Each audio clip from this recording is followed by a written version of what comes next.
Ces 16 personnages sont parmi les plus forts de toute la série. Mais que se passerait-il si je vous disais que chacun d'eux a une faiblesse qui pourrait facilement leur faire perdre n'importe quelle bataille qu'ils mènent? Oui, même Roger en a une, mais j'y reviendrai un peu plus tard. Alors commençons par Luffy en premier. Luffy est actuellement l'un des pirates les plus forts en vie, et même les doyens ne sont pas un trop gros problème pour lui. Cependant, il a quelques faiblesses, dont celle de se fatiguer trop vite. Et ce qui est pire, c'est qu'une fois qu'il est à court d'énergie, il se transforme littéralement en un grand-père. Pourtant, il n'est pas si facile de le fatiguer car il était toujours en pleine forme après avoir vaincu Rob Lucci, qui est très fort. Heureusement, Luffy a une autre faiblesse qui est bien pire que celle-ci. Il est, stupide. Il n'y a pas de meilleure façon de le dire. Il est tellement facile à duper, comme lorsque Buggy a essayé de le tromper à chaque occasion qu'il a eue pendant Impel Down, mais Luffy ne s'en est pas rendu compte du tout. Il a également fait entièrement confiance aux habitants de Whiskey Peak et s'est endormi entouré de centaines d'entre eux. Ça aurait été sa fin sans son équipage qui a juste un peu plus de cervelle que lui et a remarqué que c'était un piège. Il reste encore 15 faiblesses à couvrir et continuons avec Garp. Comme son petit-fils, Garp est également dépeint comme un gars insouciant, mais je ne pense pas qu'il soit aussi naïf que Luffy. On devra donc lui trouver une autre faiblesse. L'utilisation de l'eau est également hors de question car il n'est même pas un utilisateur de fruits du démon. Alors, y a-t-il quelque chose que nous pouvons utiliser pour vaincre ce monstre? Eh bien, tout d'abord, il y a des spéculations selon lesquelles il s'est retenu contre Kuzan lors de leur bataille. Ce que je peux totalement croire puisqu'il a également laissé Luffy le vaincre à Marineford. Donc je suppose que si vous devenez de bons amis avec lui, il vous laissera simplement gagner. Mais ce serait vraiment difficile à faire et cela prendrait des années. Heureusement, il existe un moyen plus simple. Tout comme ce qui s'est passé dans la série, si quelqu'un kidnappe une personne proche de Garp, il viendra à sa rescousse, peu importe qui il doit combattre. C'est certainement héroïque de sa part, mais c'est aussi une très mauvaise idée, car sans aucune planification, il se contenterait essentiellement de tomber dans un piège. C'est exactement ce qui s'est passé sur Hachinosu lorsque les pirates de Barbe Noire ont kidnappé Koby, ce qui a fait intervenir Garp même s'il était en infériorité numérique par rapport à de nombreux capitaines titanesques sur l'île. Et on ne peut pas oublier que ce qui a fait empaler Garp par Shiryu, c'est encore une fois qu'il se soucie trop des autres, car Shiryu ciblait Koby avec cette attaque. Trouver la faiblesse de Garp a été facile parce qu'il se soucie beaucoup des autres. Mais comment vous y prendriez-vous pour vaincre quelqu'un qui ne se soucie pas du tout de ses compagnons? Bien que Barbe Noire ait été un peu préoccupé par ses compagnons d'équipage lorsque Kuzan les a tous gelés, il est évident qu'il ne risquerait jamais sa vie pour eux. Une chose qui pourrait être utilisée contre Barbe Noire est son étrange fruit du démon. Vous voyez, bien que le fruit des ténèbres soit de type Logia, cela ne protège pas Barbe Noire des attaques physiques et il peut toujours être frappé normalement. En plus de ça, chaque coup de poing physique que Barbe Noire prend fait beaucoup plus mal que d'habitude, ce qui est l'une de ses plus grandes faiblesses. Une autre chose qu'on peut utiliser contre Barbe Noire est sa confiance excessive. Je veux dire, le gars a littéralement voyagé à travers la Grand Line sur un radeau en bois qui a été complètement détruit lorsqu'il a essayé de suivre Luffy sur un courant circulaire. Je ne suis pas sûre de la façon dont il a même survécu à ça. Donc je suppose que tendre un espèce de piège pour lui est une bonne idée, car il ne le verrait probablement pas venir. 3 de fait, 13 de plus à couvrir. Et parlons maintenant de Kaido. Maintenant, vous vous demandez probablement quel genre de faiblesse Kaido pourrait avoir. N'est-il pas invincible? Eh bien, on va dire ça. Mais il y a en fait une chose qui garantirait sa défaite. Tout d'abord, comme Barbe Noire, il ne se soucie évidemment pas de ses compagnons d'équipage, donc les utiliser est hors de question. Le gars était même prêt à tuer sa propre fille quand elle s'est mise en travers de son chemin. Cependant, une chose que la plupart des gens oublient à propos de Kaido, c'est que ce type s'est fait capturer par les marines un total de 18 fois. Mais comment ? Eh bien, se faire capturer autant de fois signifierait qu'il s'est battu à plusieurs reprises avec certains des marines les plus forts du monde, comme Garp, Sengoku ou les amiraux. De plus, une chose importante à retenir est que les marines attaquent rarement les empereurs seuls, ce qui signifie que Kaido est très probablement venu vers eux. Alors, comment quelqu'un pourrait-il utiliser cela pour le vaincre? C'est simple, vous envoyez juste du bon alcool sur Wano, vous attendez que Kaido s'enivre et assez rapidement il se précipiterait probablement lui-même à Marineford, essayant d'affronter les 3 amiraux en même temps. Punaise, ce gars est quand même vachement imprudent. Du côté des bons gars, nous avons Shanks, qui est juste tellement fort qu'il n'est même pas utile de connaître ses faiblesses.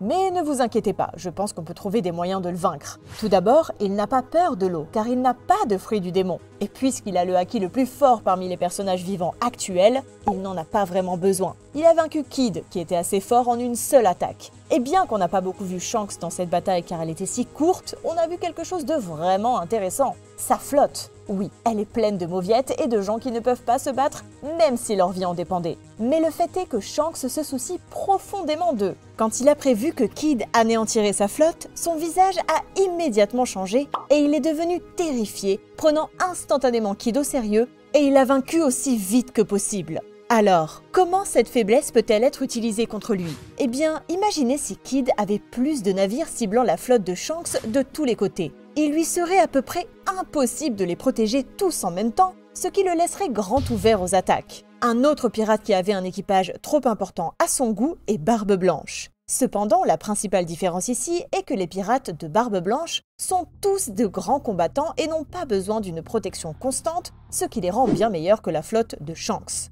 Mais comme avec tous les personnages jusqu'à présent, Barbe Blanche a toujours une faiblesse évidente que tout le monde pourrait exploiter.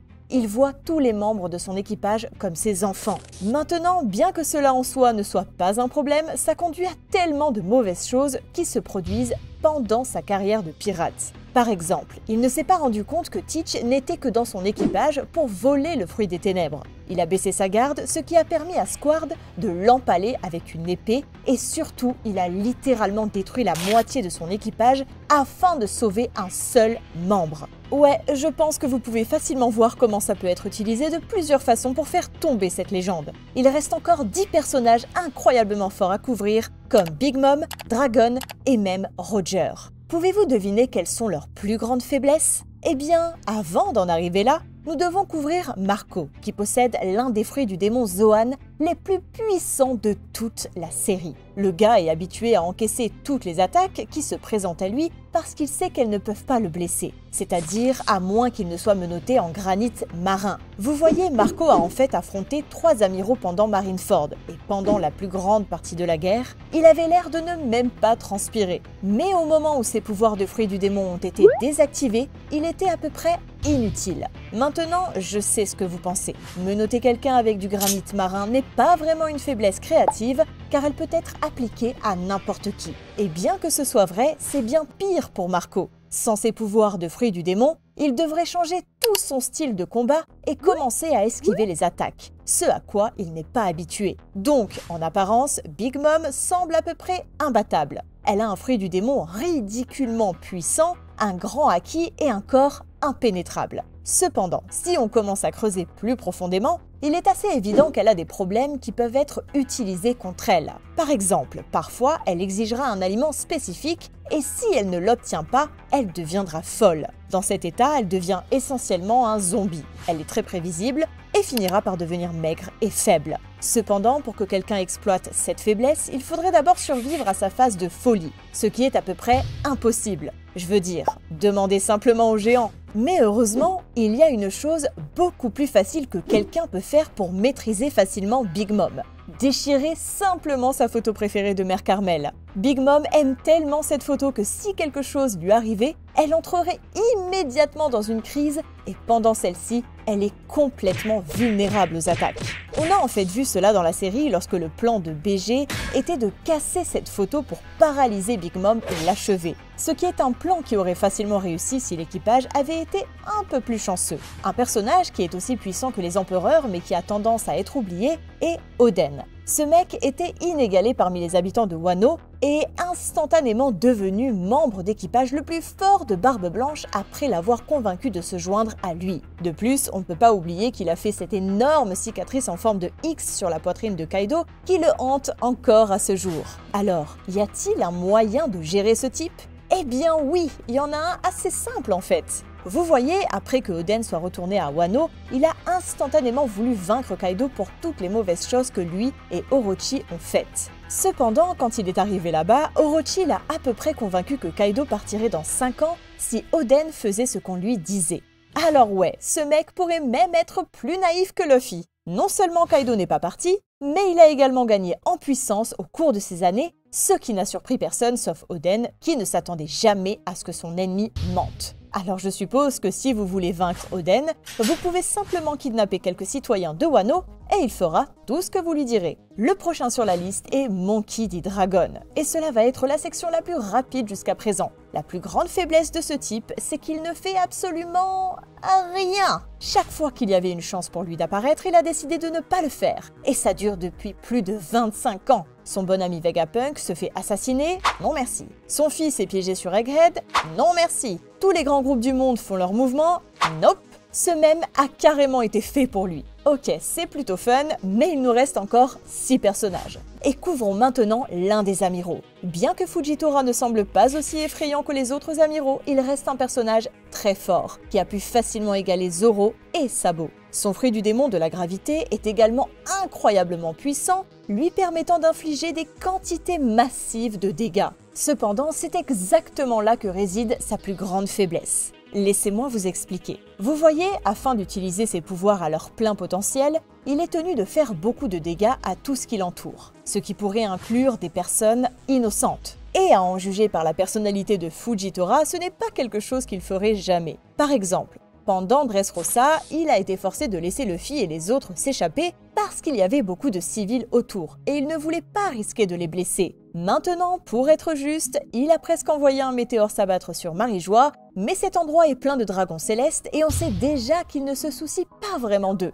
Donc, organiser une bataille contre Fujitora dans un endroit bondé le forcerait à se retenir, ce qui ferait de lui une cible beaucoup plus facile à vaincre. Law semble être un gars imbattable. Il est intelligent, calculateur, patient et pour couronner le tout, il possède l'un des fruits du démon les plus forts qui soient. Cependant, malgré tout cela, il existe des moyens de le vaincre. Par exemple, si l'adversaire de Law a un acquis d'armement fort, il ne pourra pas les couper en utilisant sa technique Room. Maintenant, le fruit du démon de Law est assez polyvalent, il pourrait donc toujours effectuer d'autres attaques. Mais le problème est que toutes ces attaques consomment tellement d'énergie, c'est pourquoi il ne pouvait pas les utiliser souvent. De plus, si l'adversaire sait comment fonctionne le fruit du démon de Law, il pourrait simplement garder ses distances et essayer de le fatiguer. Maintenant, ce serait encore incroyablement difficile à réaliser, mais au moins ce serait une bien meilleure option que d'attaquer Law de front. Un autre supernova que je dois mentionner est bien sûr Kid, qui ne se fatiguera pas aussi facilement que Law.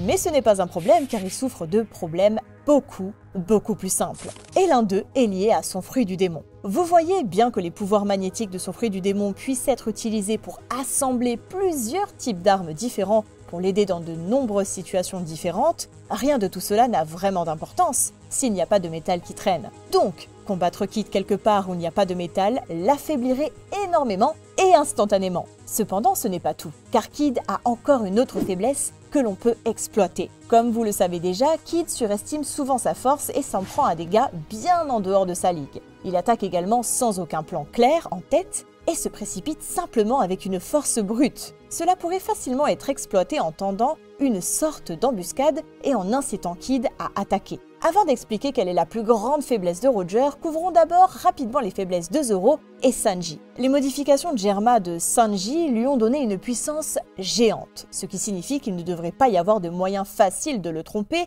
et de le vaincre. Sauf qu'il y en a un. Le seul problème qui a hanté Sanji depuis le début de la série est son amour pour toutes les femmes et son vœu de ne jamais poser un seul doigt sur elles. Et c'est bien plus qu'une simple blague dans la série, car cela le met à plusieurs reprises dans des situations dangereuses, comme quand il ne pouvait pas attaquer Mr. Two parce qu'il portait le visage de Nami, quand il a laissé Khalifa le battre ou quand il était d'accord avec Viola pour le tuer. Ouais, ce gars a peut-être la plus grande et la plus évidente faiblesse de tous les personnages de la série. Mais qu'en est-il de son rival Zoro? Sûrement qu'il serait beaucoup plus difficile à vaincre, n'est-ce pas? Eh bien peut-être, mais pas de bien plus. Vous voyez, Zoro est l'un des meilleurs épéistes du monde et a été capable d'infliger de graves dégâts à certaines des personnes les plus fortes en vie. Et bien que ce soit assez effrayant, Zoro a une faiblesse ridicule qui le fait ressembler à un amateur complet, son sens de l'orientation. Il y a un tas de façons dont quelqu'un pourrait utiliser cela contre lui, mais la plus simple est probablement de l'emmener dans une sorte de grande villa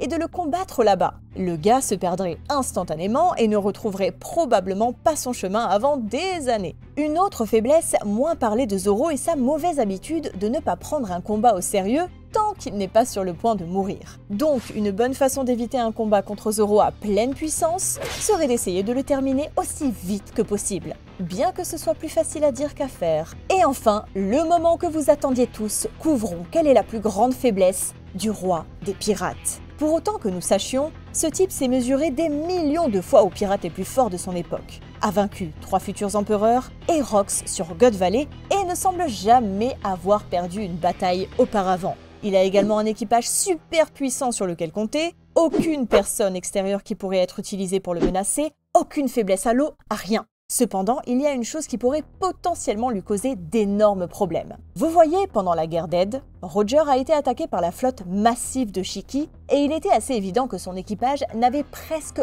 aucune chance de gagner. Alors, qu'a fait Roger? Eh bien, au lieu de s'enfuir, il a décidé de rester et de se battre. Il a survécu à cette bataille par pure chance car une tempête soudaine a coulé la flotte de Shiki. Mais sans ça, les pirates de Roger auraient été complètement détruits. Donc, la plus grande faiblesse de Roger est qu'il ne fuit jamais un combat, même si les chances sont complètement contre lui. Cliquez sur cette vidéo ensuite où j'ai créé le personnage le plus faible dans One Piece. Qu'est-ce que vous attendez? Cliquez dessus!